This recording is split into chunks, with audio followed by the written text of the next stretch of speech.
Dorotabo was an ugly abandoned child working as a slave in countryside until he awakens his sealed demon god powers and decides to look for his parents. However, before any of this, some kids chatter excitedly about the new fancy detective coming from Tokyo. One kid tells Yutaro that the detective might even be coming to hire Yutaro since he is so smart and rich, but Yutaro just laughs this off. The kids ask Yutaro if they can come by later to see the detective, and the ever so humble Yutaro allows it. He then turns to the fields and calls out another kid named Dorotabo that he cannot come, to which he agrees. The already so popular detective named Inugami gets stuck on the road due to a flat tire. The hostess of Kinoko Inn picks him up. On the way, she tells him that the dead bodies of animals have started appearing and that other animals have started to disappear as well. She then goes on to say that nothing has been told to the children yet, as she didn't want them to get scared. Upon arriving at the inn, Inugami notices Dorotabo working in the field. He calls out to him, but Dorotabo just bows to him in reply and goes back to work. Inugami asks the hostess about Dorotabo, but she tells him that she'll share the details later. Later, Inugami takes a bath in the hot springs when Yutaro comes to him. He washes Inugami's back and then starts yapping about his ambitions and his desire to go to the city when he grows up. Inugami inquires about Dorotabo again, and Yutaro shares that Dorotabo gets covered in manure and dirt while working in the fields, because of which he is called Dorotabo, and that he smells horrible. Later, Inugami requests the hostess whether he can get Dorotabo instead of Yutaro as his helper. With that, Dorotabo is made Inugami's helper. He takes a bath and then goes to serve breakfast to Inugami. He introduces himself and then asks Dorotabo whether he has seen anything strange in the fields. Dorotabo replies that he will share the details later since he doesn't want to spoil Inugami's meal due to his smell. Inugami laughs this off while commenting that he used to live in an all-guys house where everybody smelled. Dorotabo then shares the details that 6 animals have died so far with their organs all chewed up, and that he always has to dispose the animals after the new moon, so there's a possibility that something may happen during the next new moon as well. Inugami then decides to wait for the next new moon. Meanwhile, Inugami starts to work with Dorotabo and help him in all his work. The hostess gets shocked at this, and the kids wonder why Inugami would do such a thing. One day, Inugami asks Dorotabo about the stone he wears around his neck, and the loner Dorotabo replies that the stone has been with him ever since he was a baby. At least something was with him since he was young. Dorotabo tells him that he was abandoned by his parents, and Inugami asks him whether he can have a look at his stone. Dorotabo hands him the stone, and Inugami remarks that the stone is called Lifestone, which is a precious stone formed under special circumstances only. He explains that stone is not given to anyone who would be abandoned, and tells Dorotabo that he was not abandoned. Inugami then asks Dorotabo whether he'd like to meet his parents, and Dorotabo replies that he is not sure, but he'd probably like to meet them. On the new moon night, Dorotabo waits for Inugami, and Yutaro approaches him. He starts yapping that Dorotabo is getting in his way and that he should know his place since he was abandoned. Dorotabo replies that he was not abandoned, and Yutaro snatches away his lifestone in anger. Suddenly, Dorotabo punches him while his eyes turn red and half of his body turns into a monster. He tells Yutaro to give him back his stone, to which Yutaro gets scared and runs away.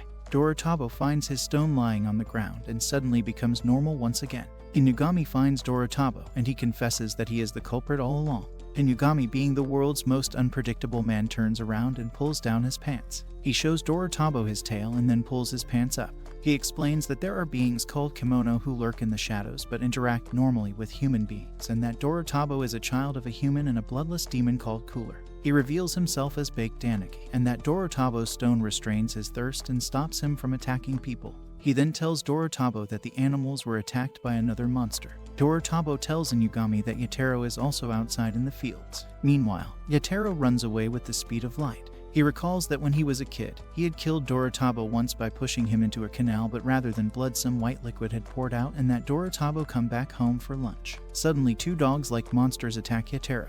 He gets thrown on the ground, and Inugami, arriving on the scene, shoots at one monster. Dorotabo blocks the second monster, and Inugami tells Dorotabo that coolers can only be killed by removing their necks. In a second, Dorotabo whacks the monster's neck away. They see another monster who resembles a deer. Inugami shoots at it, but the monster dodges the bullet and attacks Inugami. Inugami gets away and shoots again and again at the monster. Just then, Dorotabo rushes at the monster and thrusting his hand inside the monster's mouth and breaking its neck. Inugami takes Yutaro's unconscious body to the inn, and Dorotabo comments that he can no longer stay in the village since all the killings will be pinned on him. Inugami comments that he was actually hired by the hostess to kill Dorotabo since she knew from her sister that Dorotabo was a monster. Inugami asks Dorotabo his real name, to which he says Kabane.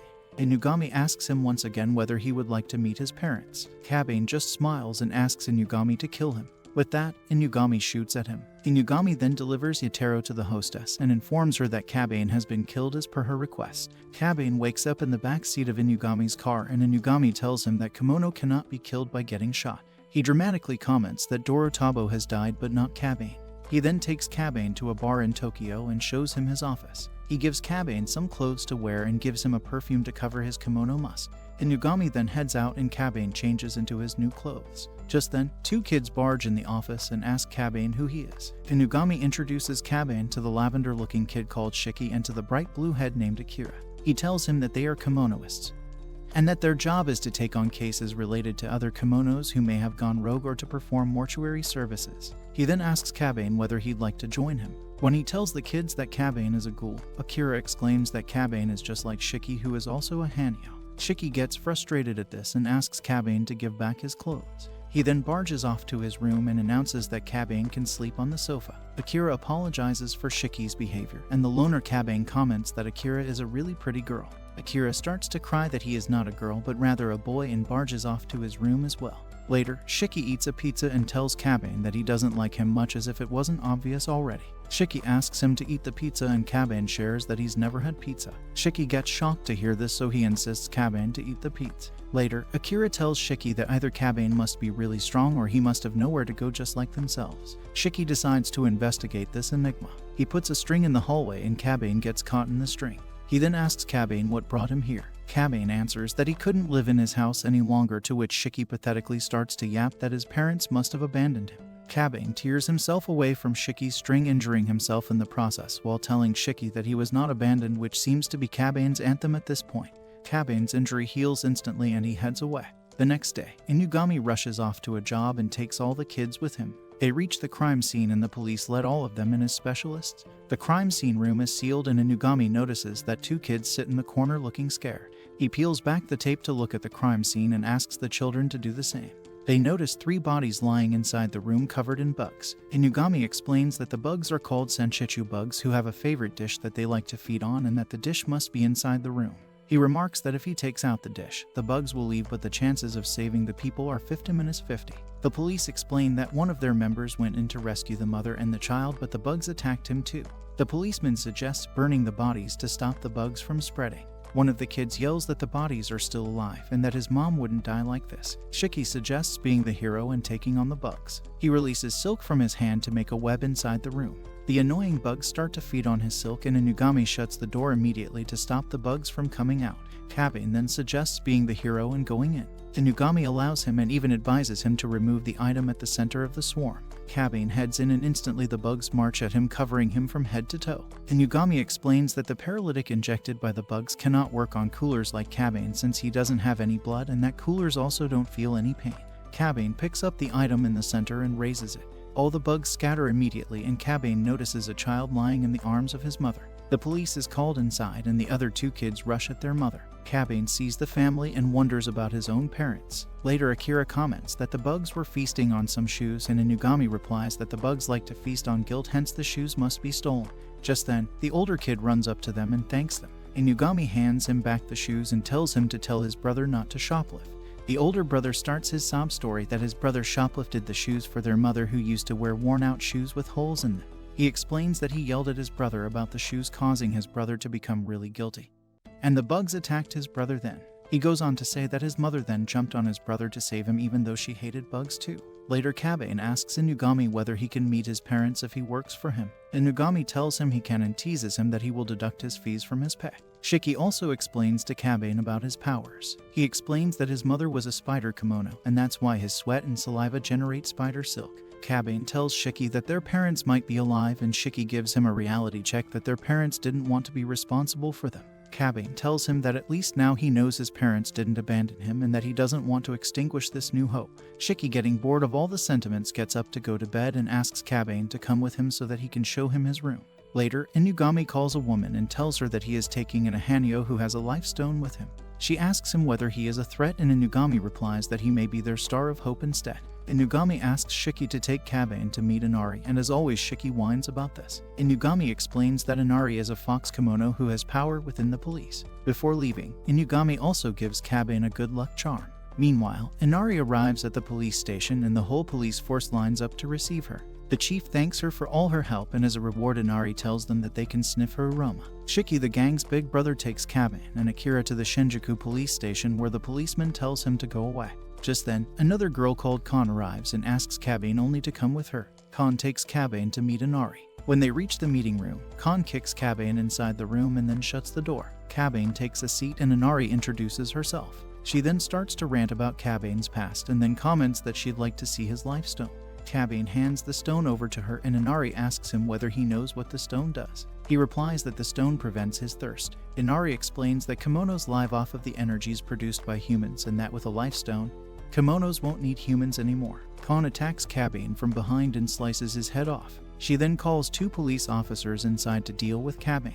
One of them carries his body while the other one tucks his head in a briefcase. Kan volunteers to carry the briefcase. She starts pathetically ranting that Inari is like a mother to her, so she'd like to help her. Inari calls Kan a good girl and Kan become happy to hear this. Inari then comments like a creep that kimonos won't have to coexist with humans if they have the life stones in large amount. She tells Kan to deliver Kabe's head to her room later and to deal with Kabe's friends. She then heads out. In the reception, Shiki starts to become frustrated, which is his usual norm. Just then, Kabe arrives with a briefcase in his hand.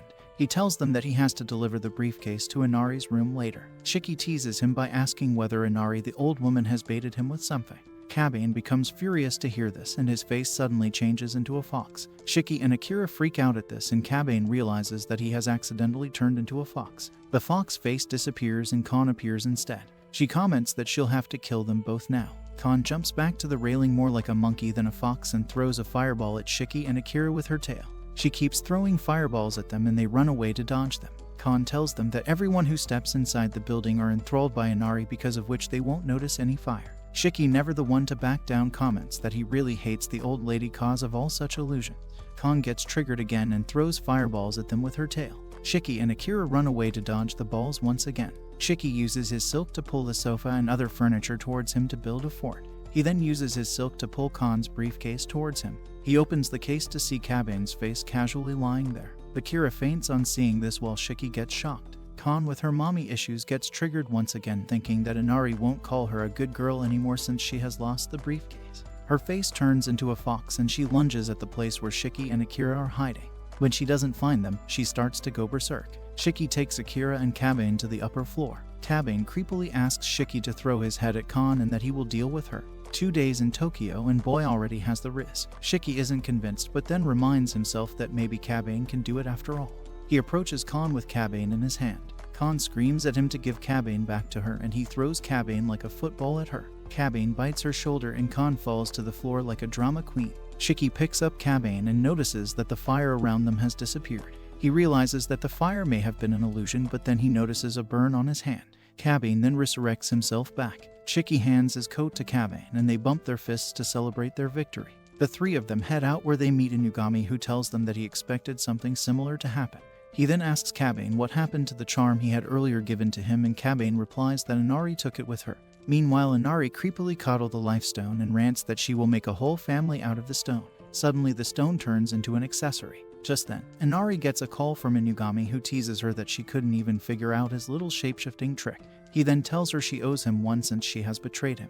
He also warns her that the stone belongs to Kabe only and that she will have to deal with Inugami himself the next time. Meanwhile, back with the kids, Inugami suggests to give a welcome party to Kabe. An injured Kan makes her way through an alley and mutters that she is a good girl who has to deliver the head to Inari. Inugami takes the kids back after the party and Shiki and Akira complain about eating too much food. Inugami explains to Kabe that he gets customers through web search, word of mouth, and similar other methods. He adds that their office sign light also helps attract kimonos and humans that have been empowered by the humans. Just then, an injured Kan approaches them. She then collapses on the ground. They take her in and she gobbles up all the food like a fat cow. She then jumps on Kabe to take his head, but Inugami holds her back. He tells her to step down from the table and clean the table since Inari would want that too, and she follows his instructions like a dense cow. Just then, a human with a weird scent comes inside the office and Inugami announces that they have a job. The new customer called Yuruno lounges drunk inside the bar and Kabe comments that he doesn't know why half of the office is a bar. Shiki explains that Inugami once ran the detective agency with a partner and that the bar was the partner's idea back then. He also tells Kabane not to ask Inugami about the partnership as it's a sensitive issue. Hiruno starts to whine pathetically that he loves a woman but he doesn't know anything about her. He then goes to the washroom and Akira comments that he likes a good love story. He teases Shiki that he was also born out of love between his kimono mother and a human father. Kabane the simpleton then tells Inugami that if he goes with Hiruno to learn more about love, maybe he can get to know more about his parents too. Father Inugami replies that Kabane can have the case if he wants. He tells Shiki and Akira to support Kabane in the case. He also tells Kon that if she helps Kabane in the case, she can have his head as a reward. Hiruno agrees to the arrangement. A mouse passes by Hiruno's feet and he jumps after the mouse. His face morphs into a cat and he beats the mouse up. Akira sees this and rushes to the toilet to vomit his guts out. Hiruno apologizes to the group and tells the group that he's collecting the mice to give them as a gift to his girl, since what could a girl like more than mice? Inugami remarks that Hiruno is the work of a kimono called Nekomata who turns into an attractive man or woman to seduce people. When Akira comes out, Inugami asks him to leave the assignment because he can't handle disgusting stuff. Akira starts to whine lamely that maybe he's just getting in the way, and Inugami, once again coming to the rescue, cheers him up by saying that he will ask for his help if the job involves a cute monster. Hiruno takes the team to a restaurant and tells them that the woman he likes called Mao works in adult establishment. Kabane and Kon, the two dense heads, start to head to Mao's working place, but Big Brother Shiki stops them. Hiruno tells them that the place doesn't allow children and that they should wait for Mao since her shift should be ending soon. Just then, they all spot a cat outside. Shiki tells them that it's the Nekomata and that the cat is their target. The gang approaches the two-tailed cat Mao in the alleyway and Kabane introduces himself. He then explains that Hiruno has fallen in love with her. Mao then turns into a woman and tells Hiruno that he didn't have to go through all the trouble since she was planning to have him join the ranks soon. A group of ugly-looking fat cats appear behind Mao and she tells Hiruno that she will take care of him. Mao comments that the cats were all men coming after her just like Hiruno. She then remarks that her seduction must not have completed since Hiruno has not turned into a cat. Simpleton Kabane replies that it's not Riz but rather love. Mao laughs at this and just then, Kon jumps from above. She catches Mao and brings her over to Hiruno. She asks Hiruno to state his terms. Hiruno starts to cry but his face suddenly changes into a cat. He shows Mao his bag and tells her that he has brought the mice for her. He then starts his sob story that he was a pathetic loner before he met Mao and that he has no attachments with his life as a human.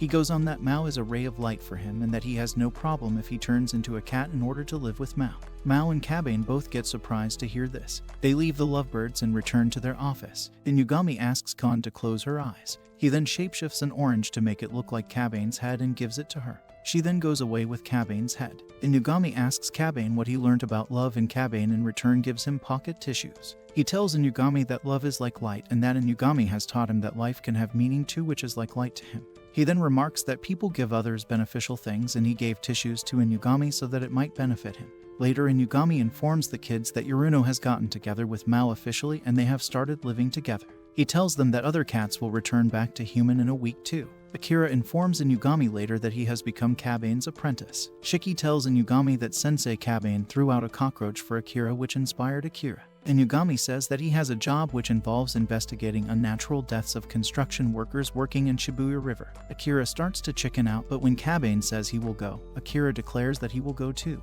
Inugami then informs Kabane that many buildings were built on Shibuya River and then the construction workers started splitting the river and that all of this may have made the indigenous inhabitants angry. Kabane arrives at the river and Akira follows him covered in a hazmat suit, being the coward he is. As expected, he gets scared easily as he follows Kabane inside the river sewer. He tells Kabane that he reminds him of his twin brother and that he had come to Inugami's place to find him. He goes on that he belongs to a female clan in Aomori Mountains where the males were born every 100 years only and that his brother got separated from him when they were fleeing the clan. Kabane asks him whether he can manipulate water and snow and Akira replies that he can only freeze water's surface for now. An ugly-looking toad attacks Akira and pulls him up. Kabane throws a rod at him and he lets Akira go. The frog attacks again and Tanuki appears suddenly. He jumps at the frog, causing him to fall in the river. Tanuki, who is actually Inugami in animal form, gives a bottle of blood and a letter to Kabane stating that the indigenous inhabitants are frog kimonos who have gone rouge and have to be killed now. Akira declares that he will help Kabane and won't back down.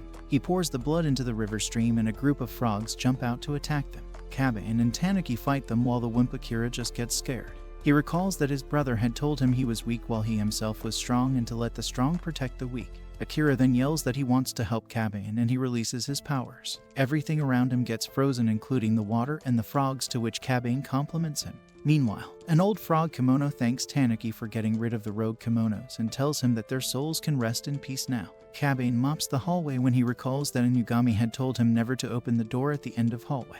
He reaches the door and just then, a hand reaches out and drags him inside. When Inugami hears from Shiki and Akira that Kabane has gone missing, he rushes to the hallway. He enters the storeroom and spots Kabane serving a man named Mihai. He scolds Inugami on not telling him about finding a maid like Kabane sooner. Mihai introduces himself to the kids as the vampire who works in it and who watches over their office. He then orders Kabane to be his wait person and Kabane agrees. Inugami takes all the kids out and tells them that vampires like Mihai are superior kimonos who possess superhuman-like knowledge and physical ability.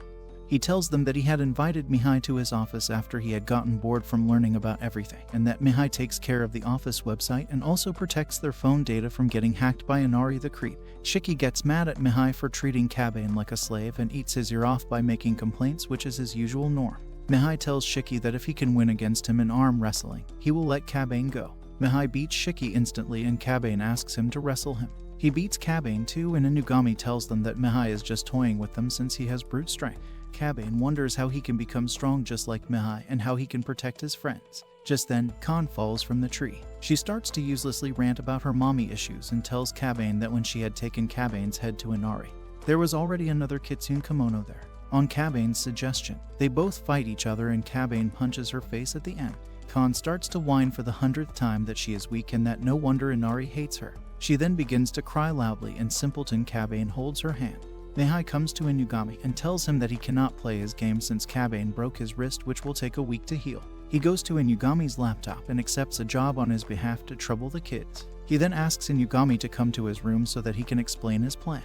Meanwhile, Kabane wakes Khan up and tells her that she doesn't have to go back to Inari and that Father Inugami can take her in. She tells him that a kitsune like her can't live together with a tanuki like Inugami and that she can live together with Kabane instead. That Tokyo Riz seems to be working after all. Kabane tells Khan that he will come back to her after doing a chore. He then heads back to the office. In the office, Shiki tells him that they have got a new job while commenting he wants to try something new. Shiki arranges a setup with heater and lights to make the place hot. While sweating gallons, Shiki then suddenly turns into a heater as well. He comments that he had seen on the internet that some insects can mimic the objects around them and he wanted to give it a try too using his silk. Mihai then briefs the gang about their job, that they have to retrieve information about a company where 16 workers killed themselves last year, but the number mysteriously declined to 0 this year. Meanwhile, Inugami is locked inside Mihai's room and is unable to get out. Kabane and Akira sneak inside the company building where they stay back on standby while Shiki takes the lead. He uses his silk to open the window latch and then sneaks inside using his camouflage. Mihai also designates a transparent emote-controlled toy car to Shiki as his partner. Shiki notices a light and peeks inside the room to see rows of tires-looking employees working on something. Just then, an employee rushes out and a lady called Manager Kaga stops him. She tells him to share his problems with her and takes him to her office. Shiki follows the pair and the manager takes the employee to a counseling office. She turns on the light and an ugly-looking big fat fly suddenly jumps on the employee. The fat fly sucks the employee's brains and the employee collapses on the floor. The fat fly then turns into a woman and another woman called Momoka whines that she hasn't had a sip all day. Manager Kaga tells both of them to file the usual report to the CEO and Momoka suggests to suck out the useless CEO's brains as well. Somebody needs to tell Momoka to calm down. Manager Kaga tells them that they need the CEO to serve as their front. The employee then gets up and heads back to where he came from.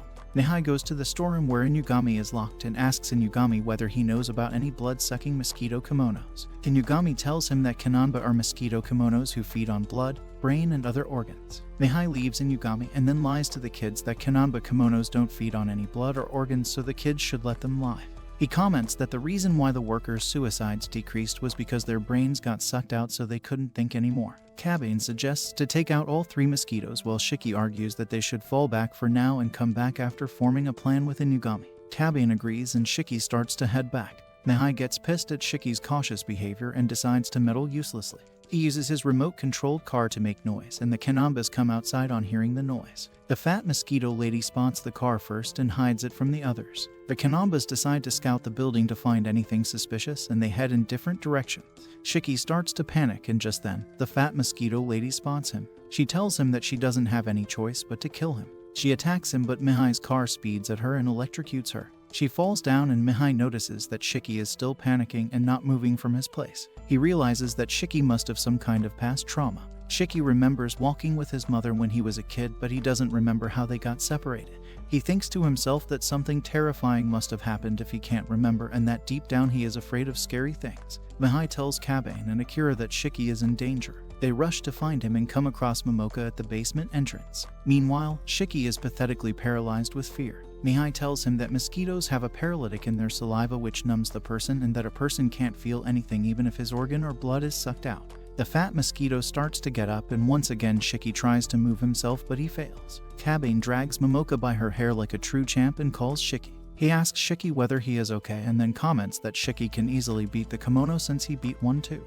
Mihai starts to add spice to the mix by telling Shiki that Kabane will feel disgusted and pity to see Shiki cowering like a coward. Shiki comes to his senses and whacks the toy car to shit Mihai up. He starts to bleed and his fear subsides. The ugly fat mosquito jumps at Shiki, but he dodges the attack and vanishes once again. The mosquito turns on her sensitivity to detect Shiki, and she starts to detect him everywhere around her. Shiki comments that he knows mosquitoes can detect sweat to lead them to their prey. The mosquito starts to attack randomly in frustration and soon gets stuck in a web of silk made by Shiki the Spider-Man. Shiki then appears above her and jumps on her head. He kicks the ugly fatso and she falls unconscious. Shiki recalls that Inugami had once told him that he had found something about his parents, but Shiki had just avoided the topic. He wonders whether he is ready for the conversation now. Kabane and Akira approach Shiki, and Shiki shows off his non-existent powers. He ties up Momoka with his silk and the group discusses what to do next. Kabane suggests going after Kaga and Shiki agrees with him. Just then, Kaga walks towards them. She apologizes to the kids and asks them whether they can just go away without revealing the secret to anybody. Kabane tells her that it's his job to stop her. She then turns towards her mosquito sisters and sucks the fat mosquito lady's brains out, not that she had a brain to begin with. She turns towards Momoka and casually sucks her brains out too. Kaga comments that her sisters were spoiled and that she's not going to let some children have her food pantry. She then turns into a big, bulky, ugly-looking mosquito. She walks towards the group and Shiki throws silk at her, which she quickly dodges. Kabane runs at her and tries to attack her vitals, but she grabs him instead. He struggles to get free and she pierces him with her antenna. Shiki throws silk at her again and she kicks him away. Akira lunges at her and tries to use his freezing powers. The idiot realizes midway that he can't freeze Kaga without water, and Kaga kicks him away too. Shiki and Akira both collapse on the floor. Kabane realizes that if Kaga defeats him too, she will go after Shiki and Akira and kill them both. He struggles to get away from her and even breaks his arm. Mihai then decides to bestow some words of wisdom on Kabane. Mihai tells Kabane to stop using his human senses and to just follow his kimono instinct, his heart. Kabane gives in to his kimono powers. His hair turns red and power flows through him. He grabs Kaga's arms and rips them away. Mihai tells him that the power is his true essence, and Kabane then turns back to normal. Mihai lets out Inugami, and Father Inugami tells Kabane to back down and to let Inari handle the situation since they were only hired to investigate. A kid kitsune called Nobamaru approaches Kabane just then and tells him that he works for Inari. Nobamaru touches Kaga and she gets reduced to ashes. He tells Kabane that he cannot leave evidence any behind. He then burns the other two sisters to ashes too and tells Kabane that the workers will be helped by them as well. He tells Kabane to take Shiki away since he seems to have used too much of his powers. Kabane wakes Akira up. Meanwhile, Nobamaru notices Mihai's car. He whispers to Kabane to be careful of Inari since she hasn't given up on his life stone yet. Kabane asks Nobamaru why he would tell her such a thing, and Nobamaru tells him that he doesn't like Inari. Kabane agrees to keep this a secret and then takes Shiki back to the office. Mihai tells Kabane and Akira that he lied to them about the mission being easy on purpose and then gaslights them that he lied to make them stronger. Inugami compliments the kids that they did a good job and warns Mihai not to meddle with the kids ever again. He then asks the kids to go take a bath and the kids leave. Mihai teases Inugami that since Inugami knows how to kill a vampire, he can kill him anytime if he wants him to stop amusing himself with the kids. The creep is competing against Inari at this point. Later, Kabane, who is unable to sleep, recalls the defeated faces of Shiki and Akira. He goes to Shiki and then to Akira and listens to their heartbeats to make sure they are alive. The next day, the incident appears in the news while Kabane follows Shiki everywhere like a puppy. Shiki gets frustrated at Kabane and Akira tells him to cut Kabane some slack since he is only worrying about him. Kabane then remembers that he had left Khan waiting and runs to meet her. He tells her about the mission and that he had forgotten about her. Khan gets sad to hear this and several koi fish fall from the tea near her. She tells Kabane that she had caught the fish to eat together with him, but they had become rotten. Nobamaru looks at the scene from a distance. He comments that he had even warned Khan to be careful and that they were all fox kimono in the end. Shiki approaches Inugami and asks him about his parents. Inugami takes the kids to Shiki's birthplace. Shiki tells everyone that he used to live with his uncle before coming to Inugami, and before that, he used to live with his mother called Kumi in the area. They reach Shiki's birthplace, and Inugami goes away to search for an inn. Akira searches for a souvenir in a shop, and Kabane notices a book with a folktale story called Nishikagumo. He reads it out loud that once there was a boy named Shige who found a spider in his room. He gave whatever food he had to the spider, and when he woke up the next day, he found gold silk in his shack which he sold in the market and became rich because of it. Inugami approaches them with Shiki's uncle called Akio. Akio complains to Shiki that he doesn't write often to him. As they pass through the forest, Shiki hears a woman's voice calling his name. He ignores it like the dumb brain he is. Akio later introduces himself as Shiki's father's brother. He tells the gang that long ago he and his brother went into the forest to research about Nishikagumo folktale when they came across Shiki's mother. The Inugami takes Kabane and Akira away so that Shiki can talk alone with Akio. The children eat ice cream while waiting for Shiki, and Kabane comments that big brother Shiki will be alright. Just then, Shiki approaches them and asks to have ice cream like the certified glutton he is. Akira, never the one to shy away, asks Shiki what's up with his parents, and Shiki tells them that both his parents have passed away. He tells them that as per Akio, his father passed away before he was born, while his mother died when he was 5 years old, leaving Shiki with a trauma since he must have seen Kumi die from up close. He tells the group that he expected this and that a weight has been lifted off from his tiny shoulders after getting to know the truth. Kabane tells Shiki that he's acting unusually cheerful, and Akira tells Kabane to not point out any such thing since Shiki is putting on a brave face for them. Shiki tells Inugami that he left Akio by the riverbed and that he looked like he was about to cry. The kids take a bath later, and Nobumaru the pro stalker joins them. He introduces himself and then takes off his earphones and towel. His fox ears and tail pop up, and he tells the kids gang that he's the lowest of kitsune since he can't even hide his ears and tail. Kabane, being the loner, tells Nobumaru that it didn't seem like he was the lowest, and Nobumaru smiles at this comment. Nobumaru suggests the group to go out and explore the local area since everyone seems to be feeling down.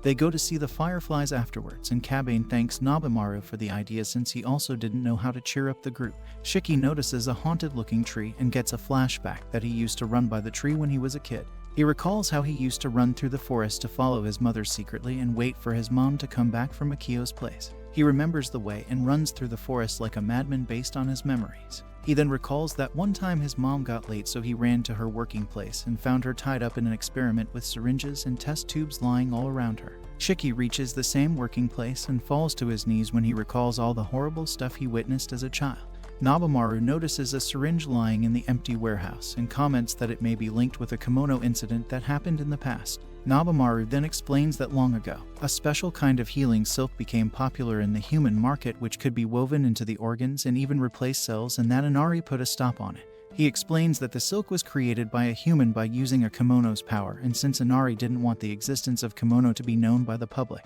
she put up a stop on the golden silk and blacklisted a person called Akio for its production.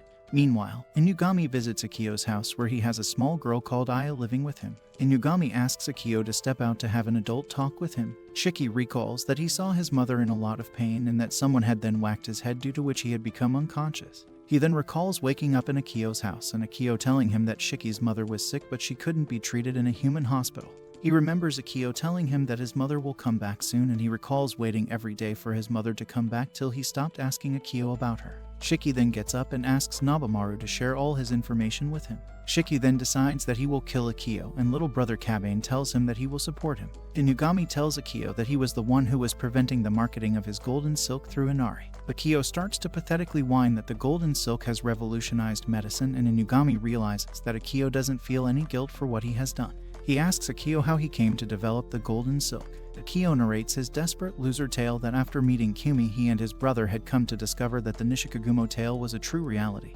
And when Shiki's father had died, Kumi had come to him asking for his help to treat Shiki's cold. He tells Inugami that Kumi wanted Shiki to be raised in the human world and that he made an arrangement with her like the whining loser he was, that if she would help him in his work, he would raise Shiki in the human world. He then recalls that in order to make a mutant that could produce the golden silk, he made Kumi get clapped with every kind of creature till he finally became successful. Shiki, listening to the whole story through Inugami's phone, arrives on the scene and pulls Akio up on the tree with his silk. He then promises to kill him without making him suffer too much. Akio tries to defend himself, but Shiki tells him to shut his trap. Akio asks Inugami how he could allow the children to kill someone. Just then, Akira arrives at the scene. He whines about being left behind and that he was scared in the dark. A kimono comes up from behind Akira to attack him, and Father Inugami instantly shoots at the kimono.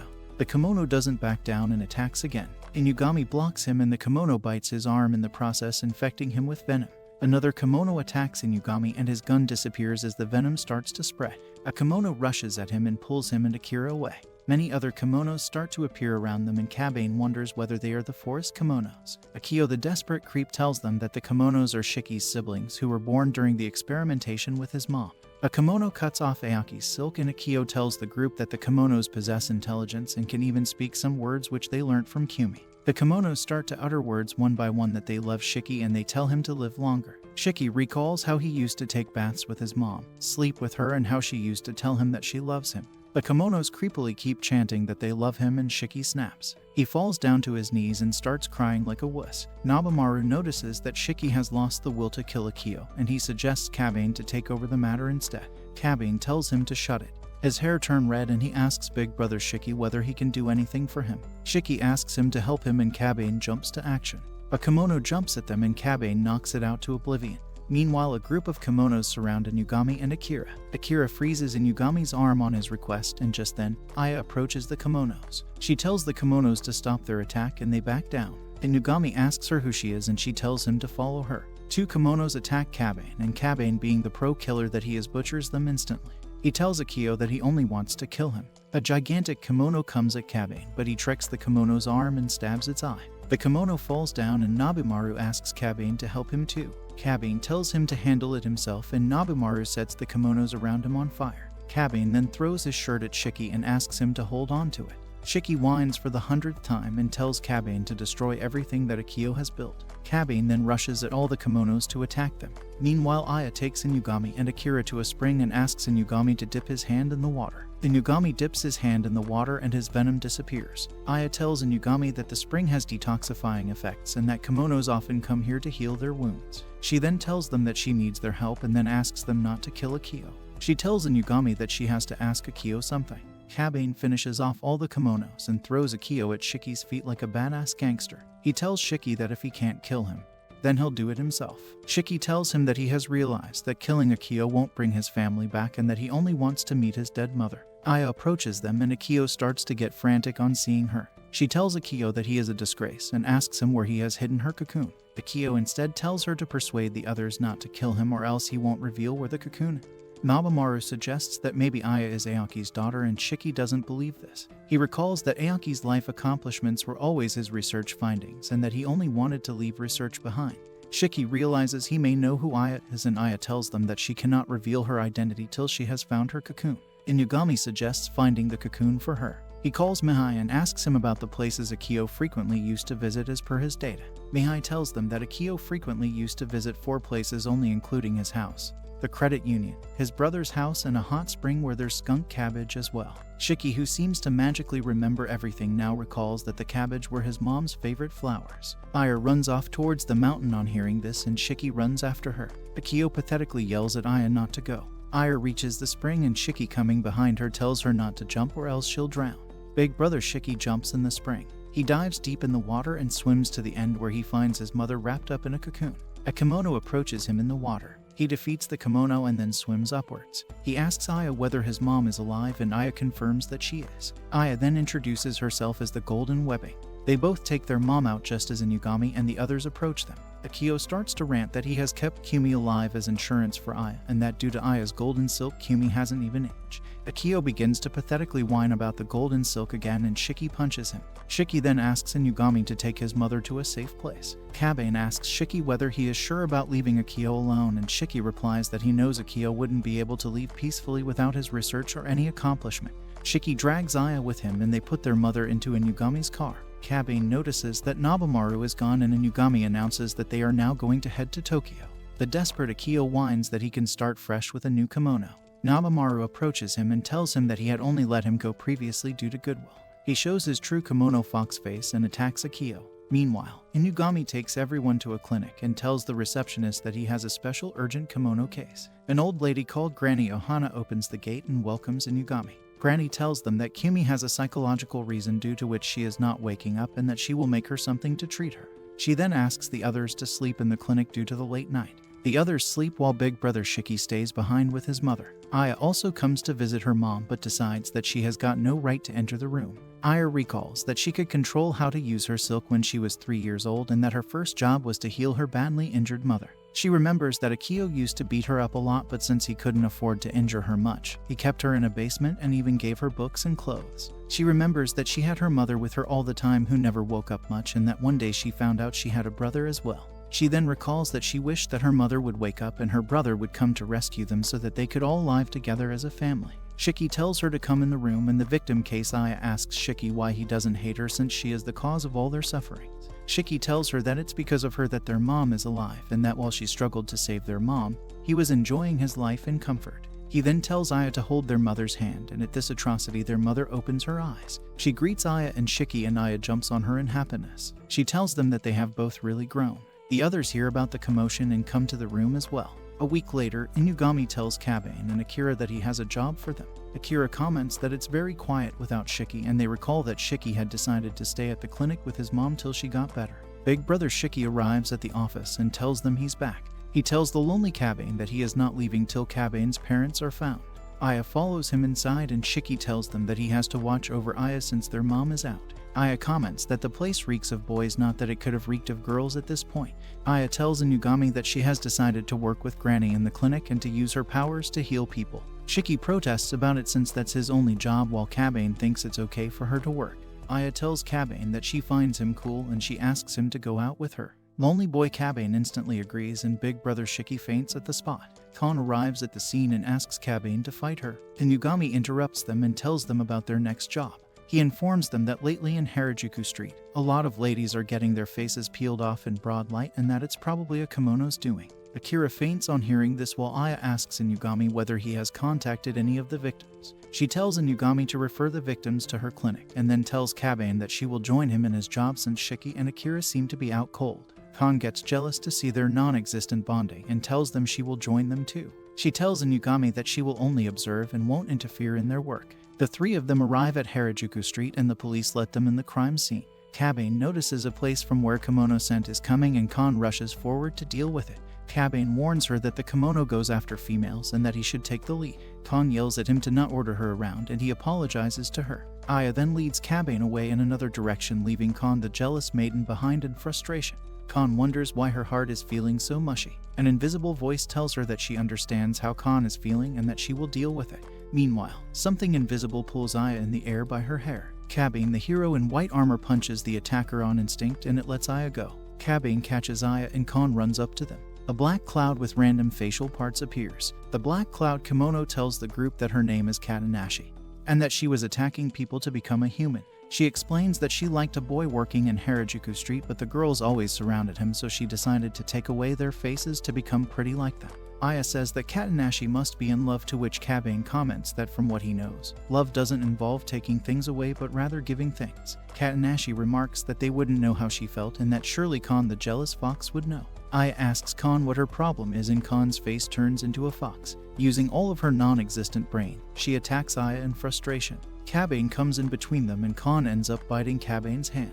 However, Kabane, being Riz King, tells her to eat him instead, and Kon runs away. Kabane and Aya arrive at the office. Aya tells Shiki that she made a cocoon for Katanashi so that she could live as a human, and that Katanashi promised not to attack humans anymore. She kisses Kabane cheeks while telling him not to two-time her. With that, she heads back to the clinic while Shiki follows her to see her off. Kabane goes to Kon and shakes Kon's tree till she falls down. He asks her what's wrong and notices that she is crying pathetically. He asks her whether she is hurt and then touches her face to stop her from crying. Kon exclaims that the mushiness she was feeling is gone and that Kabane should always touch her like this if the same feeling ever comes back. Kabane agrees, and Kon asks him what she can do to become his #1 girl. Kabane tells her that he doesn't know and that he will tell her if he finds out. Meanwhile, Inugami and Kumi visit the memorial site for Kumi's other kimono children. Inugami tells Kumi to make memories with Shiki and Aya, and she thanks him for all his help.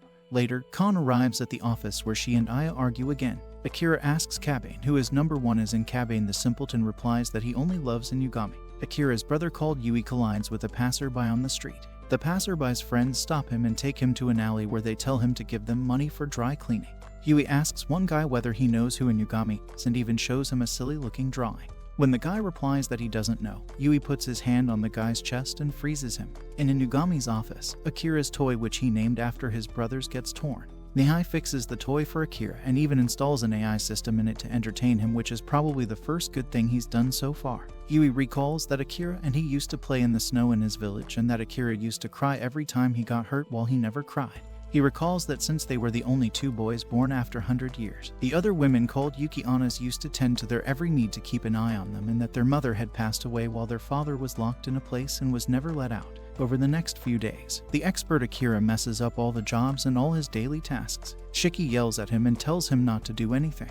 Kabane tells Akira that it doesn't bother him if Akira is a useless klutz since he has always been like this. Akira writes a farewell note to both of them and runs away from the office. He takes his AI toy with him and tells himself that he will look for his brother. The AI toy suggests Akira to sleep in the airport, and just then, Yui passes by him in the street. Yui stops and Akira notices that it's his brother. In the past, Akira and Yui find somebody's bag and look inside to discover magazines and other accessories. They read the magazine and find out about Tokyo. Yui tells Akira that they will go to Tokyo one day to get away from their village. He also tells him that he's heard of a kimonoist called Inugami and maybe they'll go to him too. In the present, Akira informs Yui that he has run away from Inugami's office. Using his leftover money, Akira buys Yui a crepe since Yui likes sweet things, and Yui, the world's nicest brother, tells Akira to eat the crepe himself. He then tells Akira that they have to look for a place to live in. Shiki and Kabane finish all the work. Inugami shows Kabane the notes Akira left behind and asks Kabane whether he really thinks Akira is a good-for-nothing. Kabane tells him that he thinks so and that he doesn't mind if Akira is useless. Inugami then decides to leave the matter be. Shiki gets bored and asks Kabane to do something. Kabane comments that Akira usually has good ideas on what to do, and Shiki replies that it's too bothersome to call Akira. Yui takes Akira to a park and asks him what kind of house he would like to live in. Akira tells him that he'd like to live in an ice castle. Big brother Yui then uses his powers and builds an ice castle. Akira rushes inside and swoons over everything. He asks Yui to have a bath, a bed, and a chandelier too. He then starts to take pictures of the castle to update his social media, and Yui freezes his phone. The drama queen tells Yui that he will die if he doesn't update his social media. Yui ignores him and tells him that he will build the rest of things after finding food for them. He then conjures a frozen locked door and heads out. Akira realizes that he's been locked inside the castle. Shiki tries to make beef stew and burns it instead. Kabane advises him on how to improve, and Shiki gets mad at him for all his preaching. Kabane asks Shiki whether he is mad, and Shiki tells him that he will snap if Kabane keeps pestering him any longer. Kabane then goes out to buy food and realizes that without Akira, he doesn't know what Shiki is thinking. He arrives back in the office. He tells Shiki that the useless Akira was good for something after all, and that it was because of Akira that they never had problems before. Shiki admits that he may scold Akira a bit too much, so Kabane and he decide to go get Akira. Inugami notices that an ice castle is going viral on social media. He rushes to the castle with Shiki and Kabane and comes across many news reporters reporting about the castle. He thinks to himself that Inari can deal with the reporters later. Just then, Yui steps out of the castle and a reporter asks Yui about the castle. Being the wild animal he is, Yui begins to attack the reporter and Inugami shoots at him. All the reporters rush away, and the group notice that Yui has blocked Inugami's bullet with ice. Kabane points out a stone around Yui's neck. Professor Inugami explains that the stone is a null stone which has kimono power embedded in, and that the stone can be used to bring death. Inugami then asks Yui what's happening in his village since the null stone cannot be taken out of the snow village. Yui thanks Inugami for taking care of Akira. Kabane warns Shiki not to engage with Yui since silk and ice is not good match. Kabane tells Yui that they are Akira's friends and asks him whether Akira is inside the castle. Meanwhile, Akira watches the ice castle trending through the AI toy's video projection. He wonders what could be wrong with his brother, and the AI toy tells him that Yui's temperature around his heart is very low, which may be affecting his mental and physical self. Yui barges in and asks who Akira is talking to. Akira tells the AI toy to be quiet and then follows Yui down. He then becomes shocked to see Kabane and the others frozen in ice. Akira asks Yui about his frozen friends, and Yui tells him that since he couldn't let Akira out, he froze his friends and brought them in. Akira falls to his knees and Mother Yui tells him that he will bring mint for his stomach. Yui heads out and the AI toy tells Akira that his friends are still alive. Akira, being the brightest bulb in the room, realizes that Kabane cannot die by being frozen. AI toy tells Akira that the rest of his friends have their internal body temperatures maintained, due to which they have not died as well. Yui recalls that in the past, he was made the village chief and that he then got to know that the null stone caused the storm around the village. He remembers that the Yuki-ana all used to wear clothes in front of their faces so that nobody would be preferred based on their looks, but because of it, jealousy, and envy started rising among the women. He recalls that the life as a chief was full of hatred and corruption, but at the end of the day, whenever he went to sleep, Akira would be there, and Akira would be his salvation, probably the most useful Akira has ever been. In the present, Akira tells Yui that he needs salt for his bath, and Yui heads out to bring salt for him. Yui again locks the door as he heads out. Akira realizes he is the only one who can save his friends. Inari arrives outside the ice castle with Nobamaru and compliments at the beauty of the castle. She tells Nobamaru that the nullstone feeds off of life, and Nobamaru notices that there's no fresh grass in the surrounding of the ice castle. Inari wonders what Inugami might be up to. Meanwhile, Akira wonders how he can melt his friends. The ice seems frozen and he is unable to do anything. Just then, Kabane's frozen statue starts to melt. He keeps melting and suddenly jumps out from the ice. Kabane wears his pants and tells Akira about the nullstone. Akira comments that he had heard things about the nullstone, but he can't seem to remember much now, and Kabane insists that Akira should try to remember about the nullstone to help him beat Yui. Akira thinks that all of his friends will die if they go against Yui. Kabane apologizes to Akira for calling him a useless klutz and tells him that he likes the office better when Akira is with them. He then tells Akira that Shiki probably feels the same.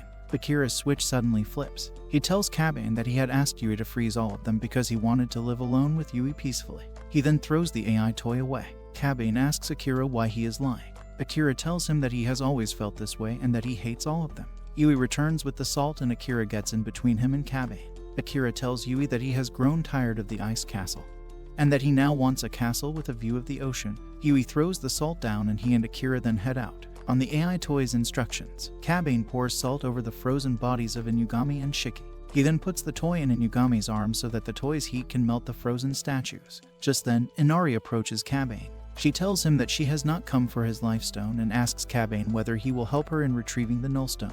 She tells him that the nullstone is also connected with Kabane's parents, and so it should interest Kabane as well. Akira walks with Yui and tells him that it's been a while since they took a walk like this. In the past, Akira and Yui stroll through the village, and Yui asks Akira whether his chiefly duties are really hard. He explains that Yui always looks gloomy and that he wants to help him. Yui, never the one to back away from the truth, tells Akira that he is weak while he is strong and therefore he can tolerate all the hardships. He then tells Akira that he should do the only thing that he is good at, which is to keep smiling and to always remain pure. Akira teases him that he is not pure since he even peed in the bed in the morning. Yui realizes that Akira may have become an adult after all, and that he should do something before the village women may discover that Akira is an adult and try to taint him just like what they did to him. The drama king Yui gathers all the women and tells them to let Akira leave the village or else he will kill himself. They allow this and Yui bids Akira goodbye. He tells Akira to find Inugami and that he will join him in Tokyo soon. Just as Akira leaves, Yui discovers that the Yuki Onna has sent someone after Akira and that Akira won't survive. He confronts them and they restrain him. He runs away outside and the Yuki Onna chase after him to capture him. In the present, Yui senses somebody approaching and he puts up an ice cage around Akira. Nobamaru arrives at the scene and Yui throws an ice ball at him. Nobamaru dodges the attack and then turns fully into a fox to fight Yui. Meanwhile, Inugami convinces Kabane to go help Akira through the AI toy and tells him that he himself will melt soon. Kabane runs away towards Akira and the desperate creep Inari comments slyly that she'll show Inugami how to make good use of the children. Nobamaru makes copies of himself and rushes at Yui, but Yui throws ice spikes at him, butchering his imposter copies. The real Nobamaru runs at Yui to attack him and Yui throws ice spike at him too. Nobamaru and Yui continue to fight. Akira calls out to Yui and just as Yui gets distracted, Nobamaru jumps at Yui to snatch away the nullstone. The stone repels him and he jumps back. His hand starts to break down from where he touched the stone. Yui comments that Nobamaru's Kitsune race can't benefit from the cold nature of stone. Nobamaru retreats behind a tree. He realizes that Inari must have known he can't touch the stone and starts to curse Inari. He thinks of how to retrieve the stone and Yui spots him. He throws ice spikes at Nobamaru and Nobamaru jumps away to dodge them. Kabane, being local hero, arrives on the scene and kicks away Nobamaru so that the attack doesn't hit him. Akira's head gets stuck in the cage bars like the world-famous klutz he is. Meanwhile, Kabane sets himself on Nobamaru's fire and rushes at Yui. He punches Yui and Yui realizes that his ice is starting to melt. He then grabs a hold of Yui and Yui generates ice spikes which make Kabane jump away. Yui uses the nullstone's power and generates ice armor similar to Nobamaru's fire. Kabane attacks Yui and Yui blocks him. Meanwhile, Akira realizes that he can use the fog around him to create ice. He creates a block of ice that falls on the cage and the cage breaks. Kabane and Yui continue to fight and Kabane realizes that Yui's ice is stronger than his fire. Nobamaru tells Kabane that if he makes the flame any hotter, Kabane won't be able to regenerate properly. Kabane on an isekai mission tells Nobumaru to make the fire hotter just for a while. Nobumaru heats up Kabane even more and Kabane rushes at Yui again. He lands blow after blow on Yui and Yui's armor starts to break. Kabane starts to fall down due to the damage from the fire, and Nobumaru, the biggest cheerleader from the sidelines, yells at him to land one final blow on Yui. Kabane rushes at Yui to finish him off, and just then, Akira jumps in between them. Kabane finally gets burnt to a toast and falls down. Yui pulls Akira towards him and Akira notices that Yui's hands and face are starting to break. Nobumaru picks up Kabane's head casually like it's the most normal thing to do. He explains to Akira that the Null Stone takes life to generate power, and that Akira has used the stone in exchange for his life, so soon Akira will wither away and die. Kabane tells Nobumaru that Yui is Akira's brother, so he cannot die. Akira jumps to action, which is a miracle coming from him. He grabs the Null Stone and starts to pull it towards him. He yells at Yui that they are twins, and as twins he should share his pain and despair with him. The Null Stone begins to glow and Akira starts to see Yui's memories from when he was chased in the village. In Yui's memories, Yui escapes the village and runs away to the shrine where the Null Stone is kept. He thinks to himself that if males are born after every 100 years in the village, then it must be God's way of telling the village that it should die. Yui begs the Null Stone to hear his cries. Suddenly the Null Stone begins to glow and then it releases a burst of power into the sky. Akira sees every memory and Kabane rushes to his side to help him. Kabane spits his own life stone at the Null Stone. Both the stones collide and release a wave of power which shatters the ice castle. Yui gets free from the Null Stone and both the stones merge together to form a new stone. Inari, always the first one to take advantage of everything, arrives at the scene and picks up the new stone. She tells Nobumaru that the Life Stone must be counteracting against Null Stone's power. Inugami approaches them with Shiki. He tells Inari to hand over the stone to Kabane since it belongs to him. She argues with him but then hands the stone over to Kabane. She heads away with Nobumaru. Yui gets taken to Aya's clinic and Akira tells Kabane that he was lying about hating everyone. He then tells him that he loves him, shocking Kabane into oblivion. Yui later thanks Kabane for beating the heck out of him. He tells Inugami that he had given himself over to the Null Stone's power, and when he had woken up, everything was white and the Snow Village was gone. Kabane asks him about the Null Stone. Yui explains that the Snow Village was created 1,000 years ago to probably enshrine the Null Stone, and then asks Kabane whether he knows about the Kemono incident. Professor Inugami explains that Kemono incidents refer to a war between Kemonos and humans thousands of years ago which caused many deaths and destruction, due to which the Kemonos rectified history and changed their way of living to coexist with humans. Yui tells them that back then, powerful Kemonos imbued Kemono stones with their powers and passed the stone to their descendants to preserve the balance of power and to restrain each other. He then tells Kabane that his father must be a powerful Kemono chief if Kabane was given the stone, and Inugami discusses that they can use the fused Kemono stone to track Kabane's parent now. Inari tells Nobumaru that she still plans to get both the stone in her creepy sly way, and Nobumaru replies that they have the right person to do that. Akira tells Yui not to take on all the guilt by himself since he himself was partially responsible for everything too. When Yui doesn't listen, Akira slaps him and whines that it makes him sad when Yui keeps him away from doing things. Akira tells Yui that they will be together now, and Yui replies that they can share the crepes that Akira likes so much. Yui then apologizes to Akira for everything. Nobumaru meets Kan and tells her that Inari has given her a mission to win Kabane over and get his Kemono stone from him without using any force. Akira decides to heads off with Yui for a trip where Yui intends to reevaluate himself. He bids the gang farewell. Inugami also plans to go for a trip to Shikoku where he used to live to find a clue about the Kemono stone, while Shiki decides to stay behind. Kabane and Inugami put their luggage in the car. Just as Kabane mentions Kan's name, Kan, who isn't very bright, jumps out. She tells them that she is going to Shikoku too. Inugami figures out that Inari must have sent Kan to follow them, but he still allows her to come along. The three of them then head towards Shikoku. Will Kabane find a clue about his parents and the Kemono stone, or will Inari finally get her hands on the stone? Comment your thoughts below and subscribe to the channel for more content.